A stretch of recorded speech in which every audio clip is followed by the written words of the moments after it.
دوسری طرف بحریوں کی خلافت ایک طویل عرصے تک مصر میں رہی، لیکن صلیبی جنگوں کے زمانے میں صلاح الدین ایوبی نے پے در پے حملے کے بعد اس شیعہ اسماعیلی خلافت کو ایک طویل عرصے میں ہی ختم کر دیا، اور یہ حکومت بالکل اینڈ ہو گئی، ختم ہو گئی، اور اس کے بعد آگے نہیں پھیل سکی۔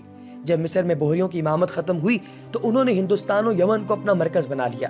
البتہ یہ لوگ بعمل مسلمان ہیں اور پابندی سے نماز وغیرہ پڑھتے ہیں۔ ان کی امامت کا سلسلہ خلافت فاطمی کے ختم ہوتے ہی ختم ہو چکا ہے۔ البتہ ان کے ہاں دائیوں کا سلسلہ ہے، اور یہ لوگ موجودہ برہان الدین کے دائی ہیں جن کا انتقال پچھلے دنوں ہوا ہے۔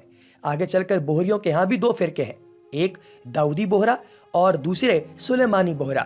ان کا اختلاف محض علاقائی ہے۔ داؤدی بحروں کے دائی ہندوستانی ہوتے ہیں اور گجرات کے شہر سورت میں ان کا مرکز ہے، جبکہ سلیمانی بحروں کے دائی یمن میں ہیں اور لاکھوں کی تعداد میں ہندوستان کے جنوبی علاقوں میں بھی ہیں۔ البتہ پاکستان میں بھی سلیمانی بحروں کی ایک قلیل تعداد موجود ہے۔ داؤدی بحرہ کے لوگ بہت آرام سے پہچانے جاتے ہیں کیونکہ ان کے مرد مخصوص لباس پہنتے ہیں اور ان کی عورتیں ایک مخصوص حجاب کرتی ہیں، جبکہ سلیمانی بحرہ پہچانے نہیں جاتے کیونکہ ان کا کوئی مخصوص لباس نہیں ہے۔ جہاں تک ان کے اسلام کا تعلق ہے، ایک مخصوص حجاب وہ لوگ کرتے ہیں، اور جو یہ لوگ ہیں ان میں کوئی شبہ نہیں ہے کہ یہ اپنے کسی بھی امام کو گالی نہیں دیتے۔ کہتے ہیں کہ ایک زمانے تک یہ امام موسیٰ کاظم کو گالیاں دیتے تھے، بقول ان کے امامت کو غصب کر بیٹھے، نعوذ باللہ، لیکن یہ روش انہوں نے چھوڑ دی تھی۔ تبھی آیت اللہ ابو الحسن اصفہانی کے دور میں ان کو نجف اور کرب و بلا کی زیارت کی اجازت دی گئی۔ وہاں موجود سریحوں اور حرم کی تعمیر اور چاندی سونے میں بحریوں نے کافی مدد کی۔ بحری اب بھی جوگ در جوگ کربلا اور نجف زیارت کے لیے جاتے ہیں، اور شیعہ مراکز کے دروازے بحریوں کے لیے کھلے ہیں۔ دوسری طرف آغا خانیوں کا اسلام اس لیے مشکوک ہے کیونکہ یہ ضروریات دین میں سے کئی چیزوں کے منکر ہیں۔ نماز کے بارے میں تو ہم نہیں کہہ سکتے کیونکہ یہ نماز سے انکار نہیں کرتے، لیکن نماز کا طریقہ الگ ہے۔ جو چیز ان کے اسلام کو مشکوک بناتی ہے وہ یہ ہے کہ یہ حلول کے عقیدے کو مانتے ہیں۔ ان کے مطابق اللہ کا نور علی علیہ السلام میں حلول کر گیا اور علی کا نور ان کے ہر امام میں آتا رہا۔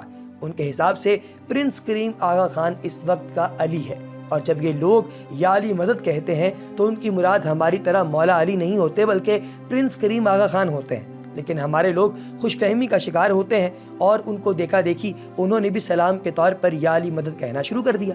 آغا خانیوں میں ایک اور خرابی یہ ہے کہ وہ مادہ جسمانی کے منکر ہیں، یعنی ان کے نزدیک میدان حشر، پل صراط، جہنم، جنت ان کا کوئی ظاہری وجود نہیں ہے، بلکہ یہ کنایا ہے، اور ان کا عقیدہ ہے کہ ہم اس جسم کے ساتھ حشر کے دن نہیں اٹھائے جائیں گے۔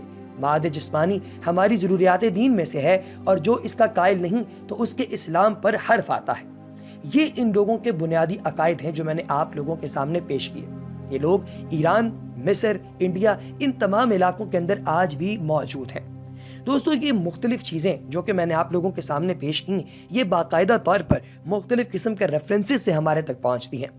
اب آپ جیسا کہ یقیناً اس بات کو بھی جانتے اور سمجھتے ہیں کہ اکثر اوقات کچھ لوگ اس بات پر بھی اعتراض کرتے ہیں کہ ہم شیعہ بہن بھائی جو ہیں ان کو اسلام سے باہر کیوں کہتے ہیں۔ دیکھیں دوستو، اللہ تبارک و تعالیٰ کی ذات نے ہر اس انسان کو، ہر جو بھی نبی پیدا کیے، ولی پیدا کیے، اس دنیا کے اندر انسان پیدا کیے، ہر ایک کی ایک لمٹ ہے، ایک حد ہے۔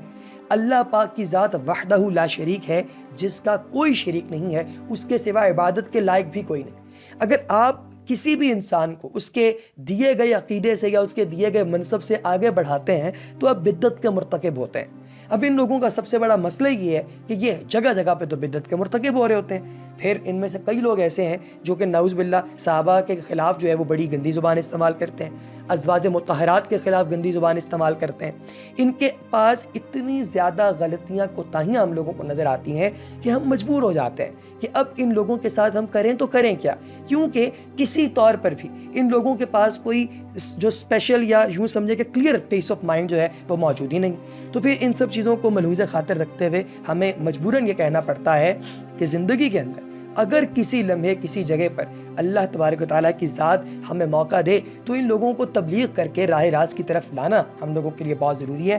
اگر یہ راہ راست پر نہیں آتے تو پھر ان لوگوں سے معذرت کر لی جائے، ان کے ساتھ بحث نہ کی جائے، کیونکہ بحث وہاں کی جاتی ہے جہاں پر کسی چیز کے بہتر ہونے کی ہم لوگوں کو تھوڑی بہت رمق نظر آتی ہو۔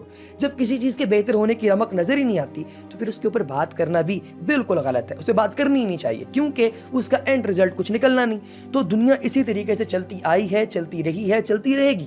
لہٰذا ان سب چیزوں کو ملحوظ خاطر رکھنا بہت امپورٹنٹ ہے، بہت اہم ہے۔ اللہ تبارک و تعالیٰ کی ذات کے حضور یہ دعا ہے کہ خالق حقیقی ہر بات کو سن کر اس پر عمل کرنے کی توفیق اور ہمت عطا فرمائے۔ اگلی ویڈیو تک دوستو دیجیے اجازت، اپنا بہت سا خیال رکھیے گا، دعاؤں میں یاد رکھیے گا۔ وما علینا الا البلاغ المبین۔